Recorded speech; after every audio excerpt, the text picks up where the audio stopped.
बिस्मिल्लाहिर्रहमानिर्रहीम। अस्सलाम वालेकुम viewers. Introduction to programming using C plus series के साथ मैं हूं मोहम्मद सफ्दर डोगर। तो व्यूअर्स, आज के लेक्चर के अंदर हम देखेंगे कि passing parameter to function in C plus plus mean कि हम अगर एक फंक्शन बनाते हैं और उसको हम वैल्यू कैसे पास कराएंगे। तो पहले इसकी डेफिनेशन देखते हैं। Parameters are the value that are provided to a function when the function is called. Parameters वो होते हैं जो वैल्यू हम फंक्शन को देते हैं जब उसको हम कॉल करते हैं। Parameters are given to the parenthesis.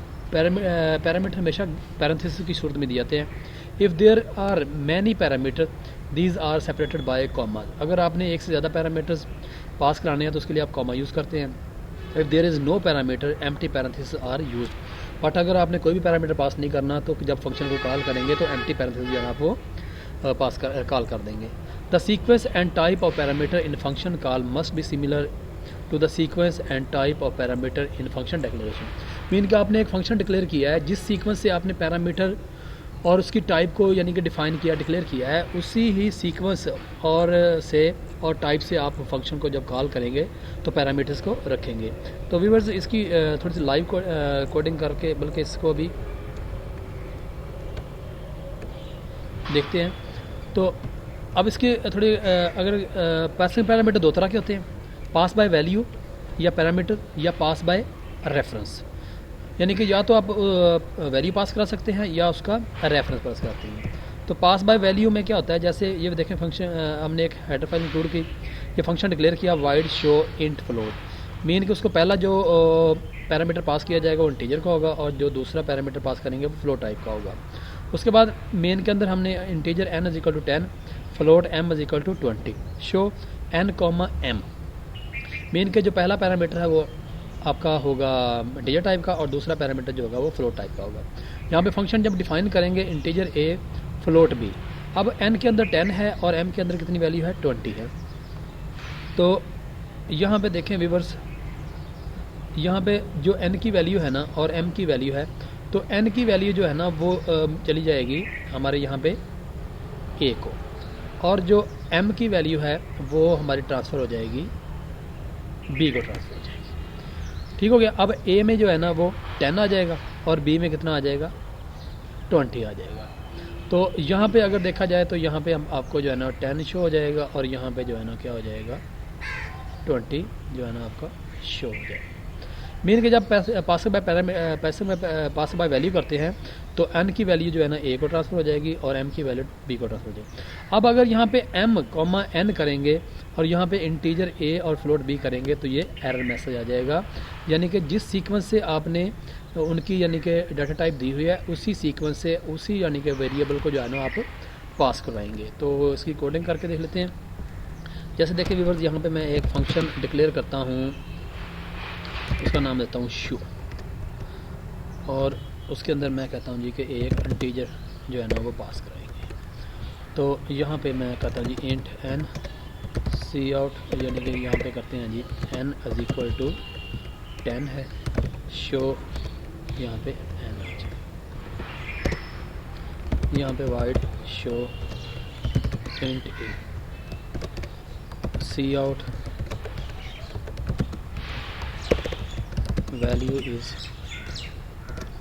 यहाँ पे आ जाएगा यार।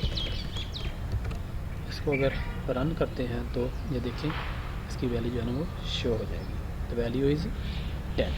अब n के अंदर जो है ना 10 आ जाएगा तो यहाँ पे जो वैल्यू है ना वो कितनी आ जाएगी, 10 आ जाएगी।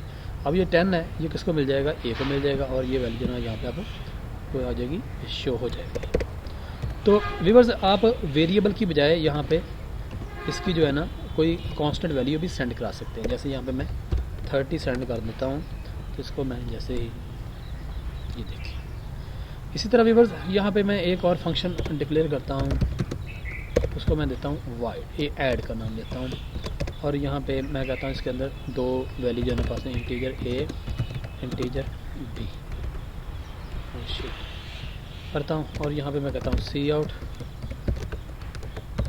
सम इज़, यहाँ पे आ जाएगा a प्लस b आ जाएगा। ठीक हो गया व्यूअर्स। और यहाँ पे मैं ऐड को कॉल कर लेता हूँ 10, 40। अब 10 की जो वैल्यू है ना वो किसको ट्रांसफ़र हो जाएगी, ए को ट्रांसफ़र हो जाएगी, और 40 वैल्यू जो है ना वो बी को ट्रांसफ़र हो जाएगी। यहाँ पे 10 को 40 में ऐड करेंगे तो कितना हो जाएगा, 50 जो है ना आपका रिजल्ट शो हो जाएगा। The value of A is 30, some is 50 आ जाएगा। अब अगर व्यूअर्स यहाँ पे मैं इसका सीक्वेंस जो है ना वो चेंज कर देता हूँ, फ्लोट कर देता हूँ, और यहाँ पे मैं अगर इसको इंटीजर वैल्यू सेंड करूँगा तो ये तो काम कर लेगा, क्योंकि हाँ viewers float has not be sorry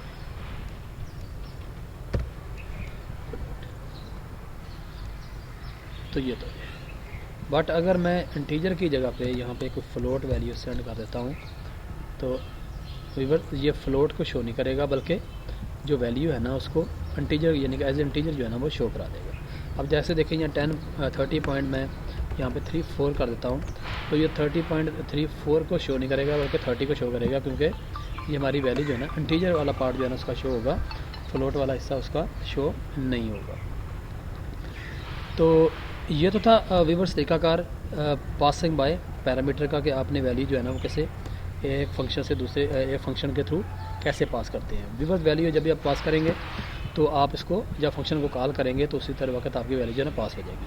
viewers एक बात बता दूं कि ये जो वैल्यू यहाँ पे हम देते हैं इसे हम कहते हैं एक्चुअल पैरामीटर। ये आपका होगा एक्चुअल पैरामीटर, और ये जो है ना आपके जो हो गए जहाँ फंक्शन आप डिफाइन करते हैं तो ये आपके बन जाएंगे फॉर्मल पैरामीटर, यानी कि एक्चुअल पैरामीटर से वैल्यू हमेशा फॉर्मल पैरामीटर की तरफ ट्रांसफ़र होती है।